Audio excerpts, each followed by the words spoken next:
Good morning, plus one class. In the previous lecture, we discussed about the concept of atomic mass.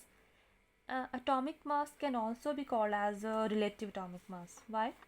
Because when we find out the atomic mass of all the elements, we compare it with carbon 12. We relate it with carbon 12. That's why it can also be named as relative atomic mass. And our today's topic is average atomic mass. So let us see when we call atomic mass as a average atomic mass. As we know that the concept of isotope, हम सभी को isotopes के बारे में पढ़ा है, हम 9th-10th में पढ़ते हैं, ठीक है. As we know there are many elements whose isotopes exist and different isotopes have different masses. Many elements there are many elements whose isotope exist and each isotope has different atomic mass, different mass. For example, we having chlorine. Chlorine has two isotopes, chlorine 35 and chlorine 37. I'm calling it chlorine 35 and chlorine 37. Why? 35 and 37 representing their masses. ठीक है, element वही है, chlorine है, लेकिन masses क्या है इनके, different है. लेकिन when we talk about the atomic mass of chlorine, है ना, जब आपको कहा जाता है what is the atomic mass of chlorine, we consider its atomic mass as the 35.5 U. ठीक है, जब क्लोरीन का एटॉमिक मास पूछते हैं आपसे तो आप एटॉमिक मास क्या बताते हो उसका, 35 नहीं, 37 बिल्कुल भी नहीं, आप उसका एटॉमिक मास बताते हैं 35.5 U. ठीक है, तो 35.5 U कहाँ से आया, ना तो ये इस वाले क्लोरीन का मास है, नहीं तो इस वाले क्लोरीन का मास है. तो ये जो मास है ये इन दोनों आइसोटॉप्स के एवरेज, इन दोनों मासेस का एवरेज लिया गया है and then this mass is known as average atomic mass. ठीक है, तो एवरेज एटॉमिक मास हम कब जो है ये कब वर्ड यूज़ करेंगे, उन एलिमेंट्स के लिए यूज़ करेंगे जिन एलिमेंट्स का आइसोटॉप्स एग्जिस्ट करते हैं. ठीक है, तो उनका एवरेज लिया जाता है, मासेस का, डिफरेंट आइसोटॉप्स का एवरेज लिया जाता है और तब जो मास निकलेगा that is known as average atomic mass. ठीक है, अगर उस मास एवरेज एटॉमिक मास को भी जब हम कंपेयर करते हैं, ठीक है, कार्बन 12 से कंपेयर कर सकते हैं उसके एवरेज एटॉमिक मास को भी. ठीक है, तो डिफाइन कैसे करेंगे इसको, defined as the relative mass of the atom of an element as compare to the mass of carbon 12. ठीक है, अब ना एवरेज एटॉमिक मास निकालते कैसे हैं, जैसे ना आपको ना इसके लिए आपको जो भी आइसोटॉप्स हैं उनकी रेशियोज़ पता होनी चाहिए कि दो आइसोटॉप्स हैं तो कौन सा वाला आइसोटॉप की कितनी परसेंटेज है, कितनी रेशियो प्रेजेंट है as compare to the next one. जैसे मेरे पास क्लोरीन के यहाँ पे दो आइसोटॉप्स हैं 37 एंड 35 और इनकी रेशियो कितनी गिवन है, मुझे 3:1 गिवन है. अब जब मैं इसका एवरेज एटॉमिक मास निकालूंगी तो क्या करूँगी मैं, जिस आइसोटॉप की जो रेशियो है, ठीक है, उस रेशियो के साथ उस आइसोटॉप के मास को क्या किया जाता है, मल्टीप्लाई. जैसे मैंने यहाँ पे लिखा 3:1, यानी कि 3 रेशियो किसकी, 35 वाले की, 1 इस किसकी, 37 वाले की. तो 3 को मल्टीप्लाई करूँगी उसके वाले मास के साथ और 1 को करूँगी मल्टीप्लाई उसके वाले मास के साथ और इन दोनों को किया जाता है प्लस और डिनोमिनेटर में लेते हैं इन दोनों रेशियोज़ का सम. ठीक है, तो ये सॉल्व करने के बाद मेरे पास कितना मास आएगा, 35.5 U. तो ये कहलाया जाता है किसी भी एलिमेंट का एवरेज एटॉमिक मास. इस तरह से हम किसी भी उन एलिमेंट्स का एटॉमिक मास निकाल सकते हैं जिनके आइसोटॉप्स एग्जिस्ट करते हैं और इस वजह से I am calling it average atomic mass. Next है ग्राम एटॉमिक मास. ठीक है, ग्राम एटॉमिक मास क्या होता है, अगर मैं किसी एलिमेंट के मास को ग्राम में एक्सप्रेस कर रही हूँ तो बन जाता है ग्राम एटॉमिक मास. ठीक है, जैसे कि एटॉमिक मास ऑफ नाइट्रोजन कितना लेंगे हम, 14 U लेके चलेंगे ना. U क्या है, एटॉमिक मास यूनिट. अच्छा, हम ना AMU लेते थे और 9th में हमने ये पढ़ा भी था कि AMU को रिप्लेस किया गया था बाद में किसके साथ, सिंपल U के साथ, इट इज़ यूनिफाइड मास. ठीक है, तो AMU एंड U दोनों ही एक ही बात है. ठीक है, तो atomic mass of nitrogen is 14 AMU. अगर मैं कहूँ what is the gram atomic mass of nitrogen, numerical value क्या आएगी इसकी, सेम आएगी, कितनी आएगी, 14, लेकिन हम किस में एक्सप्रेस करते हैं उस मास को, ग्राम में. ठीक है, तो 14 ग्राम जो है it becomes the gram atomic mass of nitrogen. ठीक है, तो ग्राम एटॉमिक मास को हम कैसे एक्सप्लेन कर सकते हैं, it is the atomic mass of an element expressed in grams, that is known as the gram atomic mass, ठीक है। और ग्राम एटॉमिक मास को हम ग्राम एटम के नाम से भी जानते हैं, ठीक है।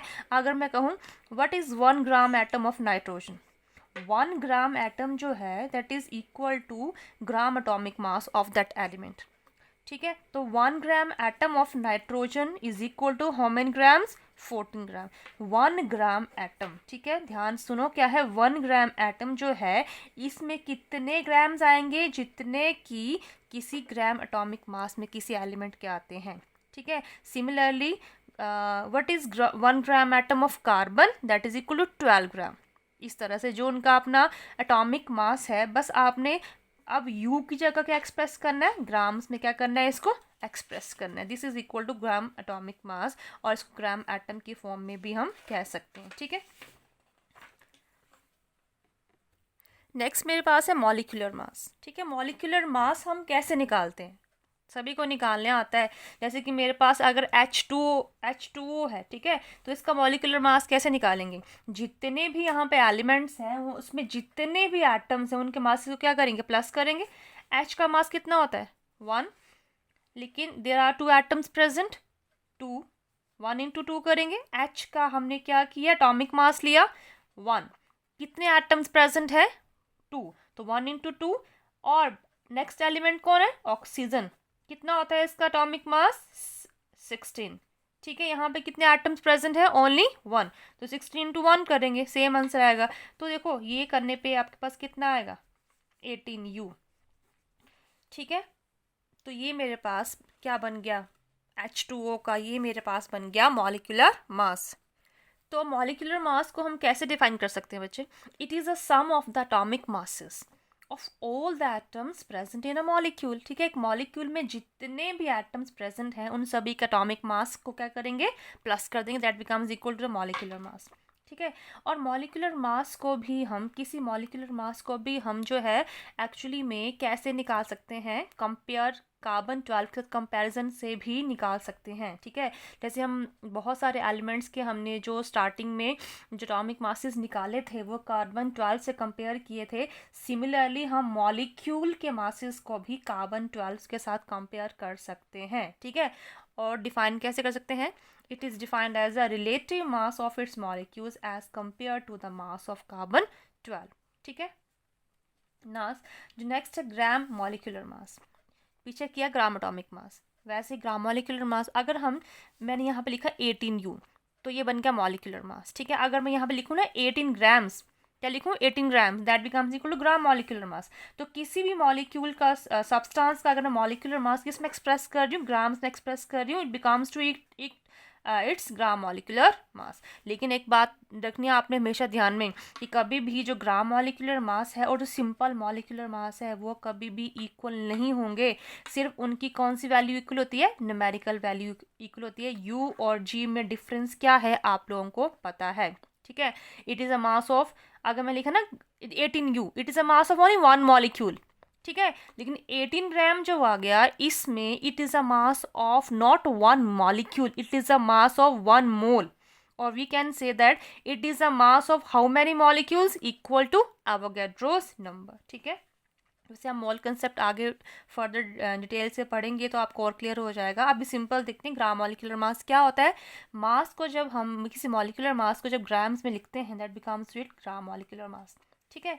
वैसे ही 18 ग्राम मैंने कहा ना gram molecular mass, it becomes equal to gram molecule 1 gram molecule of water, ठीक है। तो ग्राम मॉलिक्यूलर मास, और इसको हम ग्राम मॉलिक्यूल की फॉर्म में भी कह सकते हैं, ठीक है। ग्राम मॉलिक्यूल जो है किसी भी सब्सटेंस का that becomes equal to its gram molecular mass, ठीक है। तो अगर आपसे पूछा जाए 1 ग्राम मॉलिक्यूल में वाटर के कितने ग्राम्स आएंगे, that is equal to its gram molecular mass, clear. Next एक न्यूमेरिकल है इसी से related, calculate the mass of 2.5 gram atoms of magnesium. कितने gram atom, 2.5 gram atom of magnesium. हमें ये नहीं पता कि 2.5 ग्राम एटम में कितना मास आएगा, लेकिन हमें स्टैंडर्ड पता है। स्टैंडर्ड हम क्या लेके चलते हैं, 1 ग्राम एटम, ठीक है। तो पीछे अभी हमने किया 1 gram atom equal to gram atomic mass. तो मैग्नीशियम का ना बच्चे जो एटॉमिक मास होता है ना वो होता है 24 ग्राम। अगर ग्राम एटॉमिक मास की बात बोल तो क्या बन जाएगा, 24 ग्राम बन जाएगा, ठीक है। तो अगर इसका ग्राम एटॉमिक मास मैग्नीशियम का 24 है तो मैग्नीशियम के 1 ग्राम एटम का मास कितना होगा, that is again equal to 24 gram. ठीक है, तो मैंने वही लिखा है, mass present in 1 gram atom of magnesium is 24 gram. देखो यहाँ पीछे हम अभी किया, पीछे हमने कि 1 ग्राम एटम का मास जो होता है ना, कभी भी वो किसके इक्वल होता है, जितना उस सब्सटेंस का अपना मॉलिक्यूलर मास होता है ग्राम्स में। ठीक है, तो 1 ग्राम एटम में किसी भी सब्सटेंस के पास कितने ग्राम्स आएंगे, जितने उसका उसका क्या होगा, अपना ग्राम एटॉमिक मास होगा। ठीक है, तो mass present in 1 gram atom of magnesium equal to 24 gram. हमें कितने में पूछा हो, 22.5 ग्राम एटम में। ठीक है, तो mass present in 2.5 gram of atom, तो कितना हो गया, 24 into 2.5 that is equal to 60 grams. ठीक है, नेक्स्ट जो हम कंसेप्ट स्टार्ट करने वाले हैं, बहुत ही important numerical point of view से ये कंसेप्ट है, not numerical point of views के रिलेटेड। ये बेसिक कंसेप्ट है बिल्कुल, और इससे रिलेटेड +1 में क्या +2 में भी आपके ये काम आएगा कंसेप्ट। ठीक है, इसको ध्यान से सुनना है आपने, दैट इज मोल कंसेप्ट। तो देख लेते हैं मोल कंसेप्ट में, हम मोल की बात कर रहे हैं, तो व्हाट इज़ अ मोल। ठीक है, जैसे कि हमारे पास किलोग्राम है, ग्राम्स है, मीटर है, सेंटीमीटर्स हैं, दीज आर द यूनिट्स ना। तो मोल भी क्या है बच्चे, it is also a unit, किसके लिए, to measure the quantity of any substance. ठीक है, किसी भी सब्सटेंस की क्वांटिटी की अमाउंट को मेजर करने के लिए हमारे पास यूनिट क्या है, दैट इज मोल। जैसे कि लेंथ को मेजर करने के लिए हमारे पास क्या यूनिट्स हैं, एग्जांपल में लिया मीटर है, centimetre is there, kilometre is there. ठीक है, वॉल्यूम को रिप्रेजेंट करने के लिए, प्रेजेंट करने के लिए हमारे पास क्या होते हैं यूनिट्स, लीटर है, मीटर क्यूब है, सेंटीमीटर क्यूब है, डेसीमीटर क्यूब है। These all are representing the these are units for representing क्या, वॉल्यूम। वैसे ही ना किसी भी सब्सटेंस को, अब केमिस्ट्री की बात करें तो हम केमिकल्स की बात करेंगे, केमिकल्स को मेजर करना पड़ता है, तो उनको मेजर, उनकी क्वांटिटी को एक्सप्रेस करने के लिए हमारे पास जो यूनिट है उसको हमने क्या नाम दिया है, उसको हमने नाम दिया है मोल। ठीक है, अब ना ये जो मोल है इसको हम एक्सप्लेन, ये इसको उसको हम डिस्कस कर सकते हैं इन टर्म्स ऑफ 3 वेज। ठीक है, पहले हमने जो वे लिया है वो है क्वांटिटी की फॉर्म में, mole in terms of quantity, और we can call it particles की फॉर्म में। ठीक है, अच्छा बड़ा सिंपल है, अगर मैं बोलूँ 1 डजन, तो 1 डजन में कितनी क्वांटिटी आएगी, पता है आपको 12। मैंने 1 डजन बनानाज लिए, 1 डजन ऑरेंजेस लिए, तो डिफरेंट डिफरेंट आप आर्टिकल्स ले लो, लेकिन उन सभी आर्टिकल्स का अगर मैंने 1 डजन लिया है, इट मीन्स मैंने कितना लिया है उनका अमाउंट, मैंने कितनी क्वांटिटी ली है उन पार्टिकल्स की, कितने पार्टिकल्स लिए मैंने, 12। ठीक है, 12।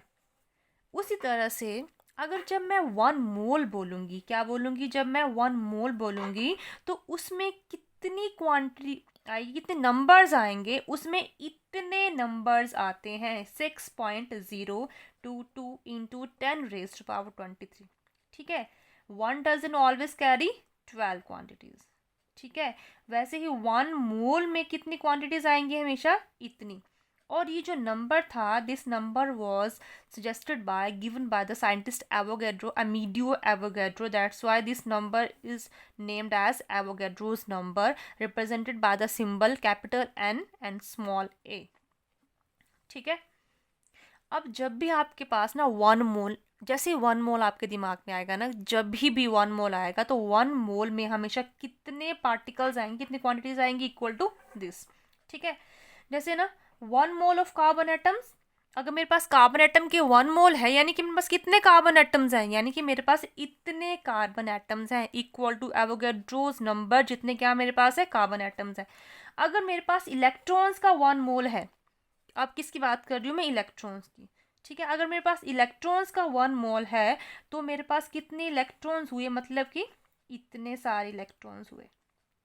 क्लियर, समझ में आया आप लोगों को। ठीक है, अब देखो ना, ये मोल की हमें ज़रूरत क्या पड़ी। अब देखो, जब ना हम कुछ मैक्रोस्कोपिक पार्टिकल्स की बात करते हैं ना, जो हम डेली डील करते हैं, अभी मैंने बनानास बोला, ऑरेंजेस बोला, ठीक है। तो अगर आप 1 डजन में 12 ले रहे हैं क्वांटिटी, तो आपको दिख रही है वो, ठीक है, उसको आप अच्छे से मेजर कर सकते हो, ठीक है। लेकिन अगर हम ना केमिस्ट्री की बात कर रहे हैं, हम एटम्स की बात करते हैं, हम मॉलिक्यूल्स की बात करते हैं, हम इलेक्ट्रॉन्स की बात करते हैं, हम प्रोटॉन्स की बात करते हैं, तो एज वी नो उनका साइज बहुत ही स्मॉल होता है, ठीक है। तो उनकी 10-12 अगर हम इस तरह से डजन के अकॉर्डिंग लेंगे, 10, ठीक है, 12 क्वांटिटीज आएंगी, तो इतना कम अमाउंट जो है, इनको मेजर करना, इनके ऊपर स्टडी करना, ठीक है, it is very very difficult task, ठीक है। तो हमने बल्क में जो है ये क्वांटिटीज़ ली हैं, और इसी वजह से ये नंबर बहुत बड़ा है, 6.02 टू 10⁻23, ठीक है। देखो 10⁻23 है, तो जो कितना बड़ा नंबर हुआ ये, ठीक है। तो इस तरह से जो कभी भी, always remember when we carry 1 mole, 1 mole always carries this quantity, ठीक है। अगर ना आपके पास 1 मोल है, तो आप समझ जाओगे आपके पास कितनी क्वांटिटी हुई, इतनी। लेकिन आपके पास 3 मोल्स हैं, तो आपके पास हाफ मोल है, तो इस तरह से न्यूमेरिकल्स आते हैं कि मेरे पास हाफ मोल है, बताओ कितने नंबर्स होंगे, कितनी क्वांटिटीज, कितने एटम्स होंगे, ठीक है। तो we can find out number of particles if mole is given and vice versa. तो आपके पास एक फॉर्मूला है जिसको यूज़ करके आप, अगर आपके पास मोल है तो आप नंबर ऑफ पार्टिकल्स निकाल सकते हैं, अगर आपके पास नंबर ऑफ पार्टिकल्स हैं तो आप मोल निकाल सकते हैं। वो फॉर्मूला क्या है आपके पास? मोल को बच्चे हम रिप्रेजेंट करते हैं स्मॉल एन के साथ, ठीक है। Small N is a symbol for mole, ये हमने पढ़ा है स्टार्टिंग में जब हमने ये फंडामेंटल क्वांटिटीज़ की थी, ठीक है। और इसको निकालने का फॉर्मूला क्या है? अगर आपको पार्टिकल्स की बिहाफ में पार्टिकल्स निकालने हैं, या तो पार्टिकल्स गिवन है, आपको मोल निकालना है, तो आपके पास फॉर्मूला क्या रहेगा? Capital N upon N A, ठीक है। एन ए या एन नॉट भी आता है कई बार, ठीक है। एन ए क्या है? It is Avogadro's number and it's values always fixed. कितनी वैल्यू है? ये वैल्यू एवोगैड्रोस नंबर की, ठीक है। ऊपर मैंने क्या लिया? Capital N. What is capital N है? This is the given number of particles, ठीक है। अगर मान लो मेरे पास जो एवोगैड्रोस नंबर तो फिक्स्ड रहेगा ना, लेकिन अगर मेरे पास, मान लेते हैं मेरे पास 3 मोल्स हैं, तो 3 मोल्स के अंदर कितने पार्टिकल्स आएंगे? That is not equal to this ना, ठीक है। 3 into दिस हो जाएगा, तो 3 into दिस जो है that is the number of particles. Sometime these numbers are given and sometimes you have to calculate that, ठीक है। तो वो आ गया हमारे पास given number of particles, that is represented by capital N के साथ, ठीक है। अब ये फॉर्मूला जो है ये आया कैसे? बड़ा वह सिंपल सा फॉर्मूला है, लेकिन देख लेते हैं किस तरह से आया फॉर्मूला। हमारे पास एक एग्जाम्पल है। Calculate number of moles present इन इतने एटम्स ऑफ नाइट्रोजन। आपके पास इतने क्या है? एटम्स हैं, किसके? नाइट्रोजन के। तो बताओ कितने मोल्स होंगे नाइट्रोजन के? अगर इतने एटम्स हैं तो इतने एटम्स में कितने मोल रिप्रेजेंट होंगे, ठीक है। तो देखो, जब भी आपने न्यूमेरिकल करना है मोल कंसेप्ट का, तो आपने स्टार्ट कहाँ से करना है? स्टैंडर्ड वैल्यूज से, जो वैल्यूज आपको पता होती हैं, always by taking 1 mole. Always remember, whenever you have to start any numerical, always start it from standard value, जो वैल्यू आपको नॉन है, ठीक है। हमें क्या पता है? हमें पता है कि नंबर ऑफ मोल्स कंटेनिंग इतने एटम्स। हमें नंबर ऑफ मोल्स निकालने हैं इतने एटम्स में, हमें नहीं पता, लेकिन हमें जो स्टैंडर्ड पता है वो क्या है? कि नंबर ऑफ मोल्स कंटेनिंग इतने एटम्स इक्वल टू 1, ठीक है। कितने नंबर ऑफ मोल्स हैं जिनमें इतने एटम्स आएंगे? 1 मोल में आएंगे ना इतने एटम, ठीक है। अब number of moles containing given number of atoms, इतने एटम्स, कितना आ जाएगा? 1 अपॉन दिस वैल्यू इनटू कर देंगे ये, ठीक है। इसको तो आप निकाल लोगे आराम से, ठीक है। ये आप 2 आएगा इसका आंसर। लेकिन मैं आपको बता रही हूँ कि ये फॉर्मूला कैसे डिराइव हुआ।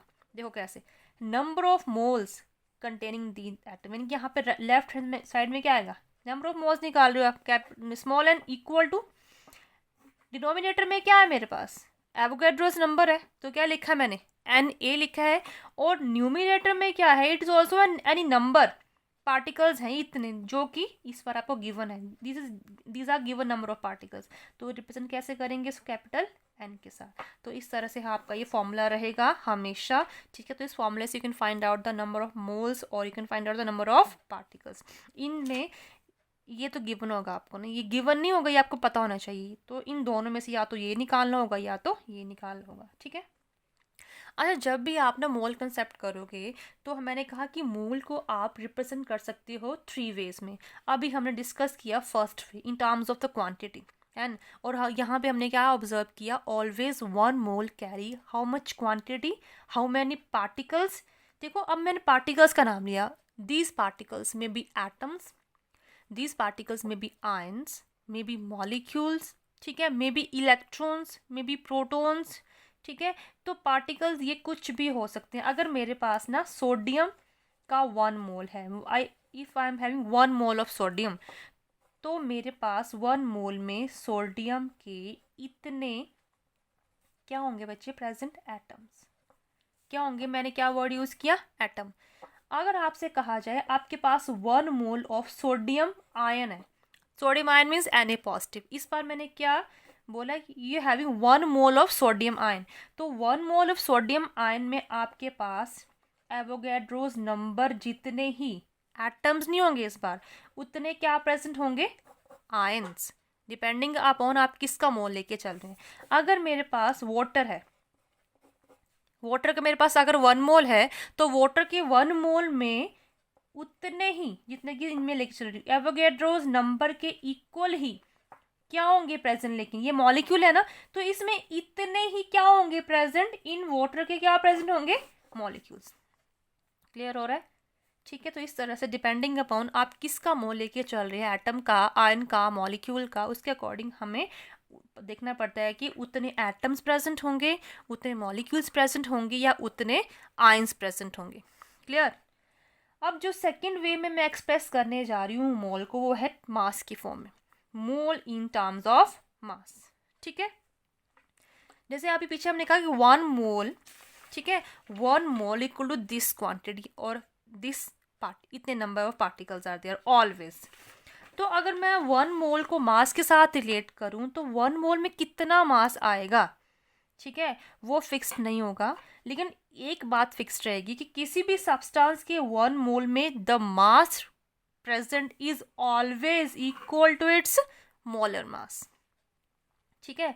अच्छा, जो पीछे हमने ग्राम एटॉमिक मास किया ना और ग्राम मॉलिक्यूलर मास किया, ठीक है, वो दोनों के दोनों को हम क्या कह सकते हैं, मोलर मास, ठीक है। The mass of 1 mole expressed in grams, क्योंकि पीछे हमने देखो अभी हमने किया ये ग्राम एटॉमिक मास किया, ग्राम एटॉमिक मास। तो हमने कहा 1 जो ग्राम एटॉमिक मास है नाइट्रोजन, वो कितना 14 ग्राम, ठीक है। और 14 ग्राम जो है ये कितने एटम्स का मास है एक्चुअली में, 6.02 10 की पावर 23 एटम्स। तो ये एटम यानी कि how many moles are there, 1 mole. तो एक्चुअली में this is a mass of 1 mole, ठीक है।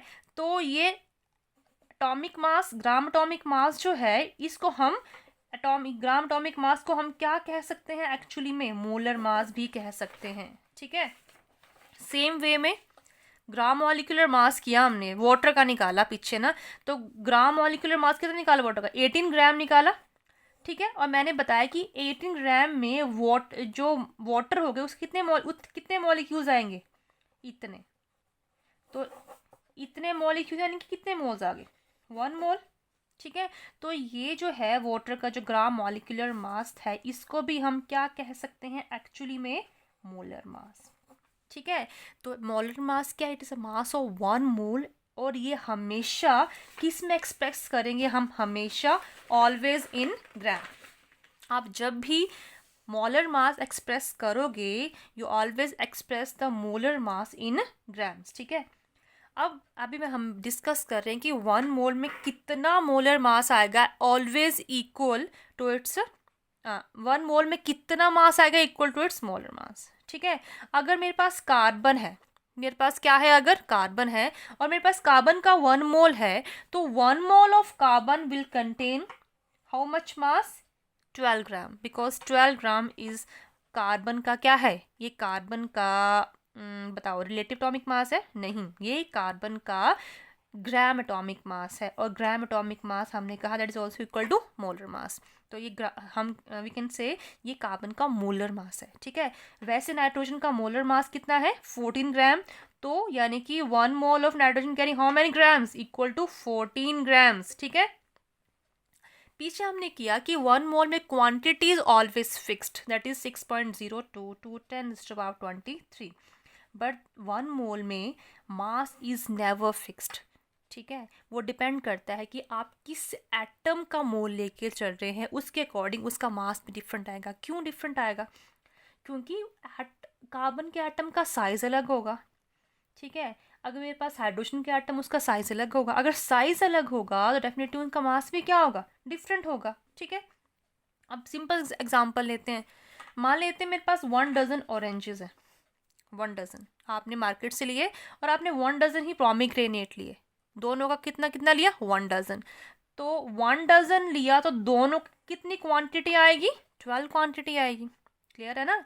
अगर आपने मार्केट से ऑरेंजेस को और पोमेग्रेनेट को 1 डजन लिया है, ठीक है, तो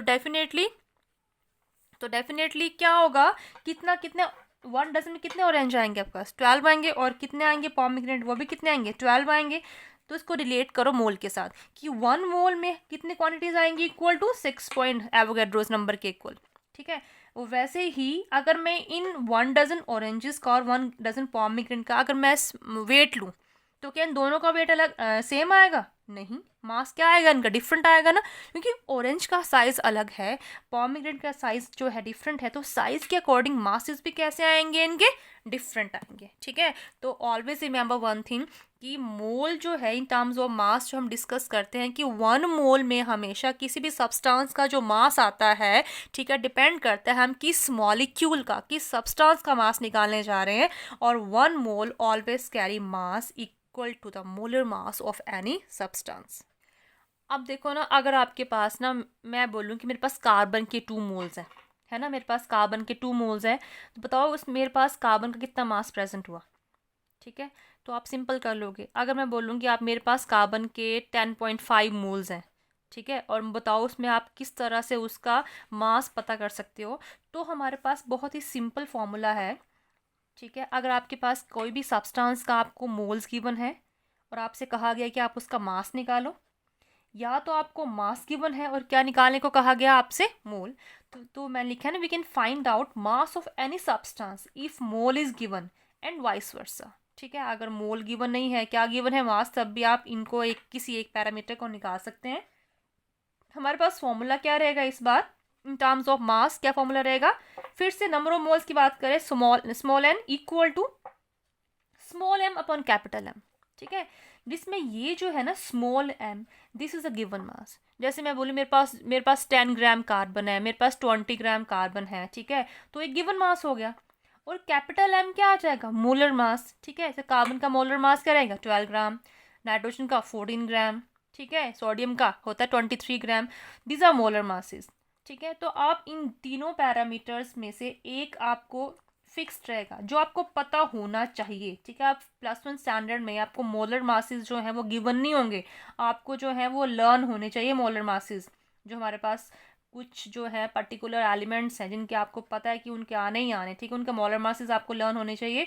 और इन दोनों में से एक पैरामीटर निकालना होता है आपको, या तो नंबर ऑफ मोल्स निकालने होते हैं, मास गिवन होता है, या तो मास निकालना होता है, नंबर ऑफ मोल्स गिवन होते हैं, ठीक है।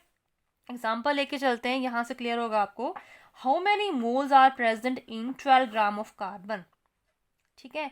आपके पास पता कितना ग्राम कार्बन है, 12 ग्राम, सॉरी कार्बन नहीं, magnesium, having 12 gram of magnesium. आपको कहा गया है कि अगर मेरे पास मैग्नीशियम का 12 ग्राम है, तो आपने बताना है कि उस 12 ग्राम में मेरे पास कितने मोल्स प्रेजेंट हुए मैग्नीशियम के ना। तो मैग्नीशियम का जो मोलर मास होता है वो होता है 24 ग्राम।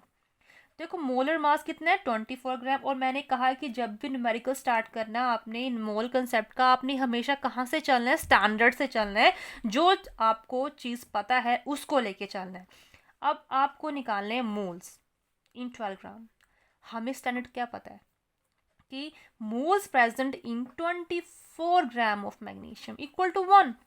अगर मेरे पास मैग्नीशियम का 24 ग्राम होता ना, कितना होता, 24 ग्राम होता, तब कितने मोल्स होते उसमें, 1 why? Because 24 gram is the molar mass of magnesium, और जब भी किसी के मोलर मास जितना अगर मास होगा तो उसमें हमेशा कितने मोल्स आएंगे? ऑलवेज 1 मोल आएगा, ठीक है। तो आपको ये पता है विच इज स्टैंडर्ड जो नोन है हमारे लिए, पहले आप वो लिखोगे moles present in 24 gram of magnesium equal to 1, और निकालना कितने में? 12 में निकालना है, तो moles present in 12 gram of magnesium कितना हो जाएगा? 1/24 इंटू 12, ठीक है।